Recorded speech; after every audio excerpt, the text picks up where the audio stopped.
Bago makipagpulong kay Pangulong Bongbong Marcos mamaya, bumisita kahapon sa GMA Network si Timor-Leste President Jose Ramos Horta.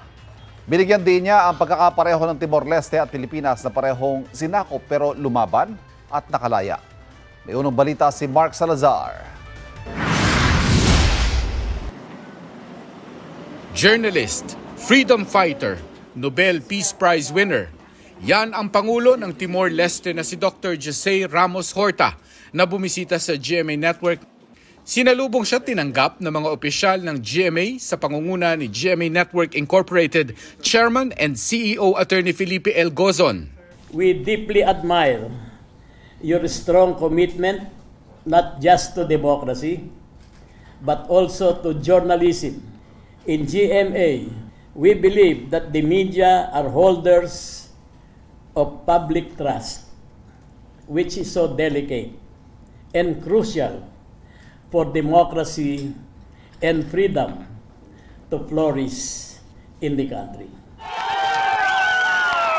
1996 nang igawad kay Ramos Horta at kay Bishop Carlos Bello ang Nobel Peace Prize dahil sa kanilang pagsisikap upang mapayapang kumalas ang Nooy East Timor mula sa Indonesia.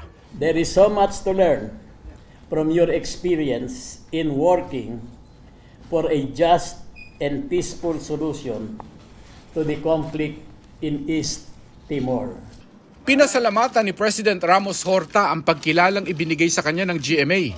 Binigyan din naman niya ang pagkakapareho ng Timor-Leste at Pilipinas, parehong katolikong bansa, parehong sinakop, lumaban at lumaya. I have the greatest respect for Filipinos. Sometimes I joke with American and Chinese friends. They fight each other all the time. Who is going to rule the world? I say, well, while these people are fighting, one day we all wake up and the Filipinos are the one ruling the world. Filipinos are everywhere.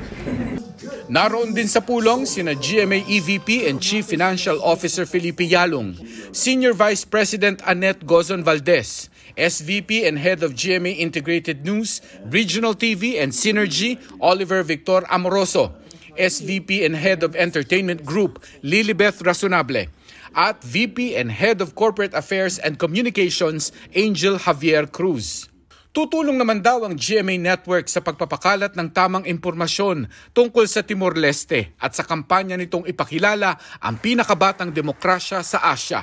In GMA, we have a tagline called Serbisyong Totoo or Genuine Service. This means you can count on us to provide information the public needs to know without spins, without bias. Makikipagpulong si Ramos Horta kay Pangulong Bongbong Marcos sa Malacanang. With this visit, I hope President Marcos Jr. will visit Timor-Leste. Then we look at the before, during, and after his visit, how to upgrade the relationship. Abangan ang one-on-one interview ni Vicky Morales kay Ramos Horta. Ito ang unang balita. Mark Salazar para sa GMA Integrated News. Mga kapuso, para laging una sa mga balita, bisitahin at mag-subscribe sa GMA Integrated News sa YouTube. Sa mga kapuso abroad, samahan niyo kami sa GMA Pinoy TV at sa www.gmanews.tv.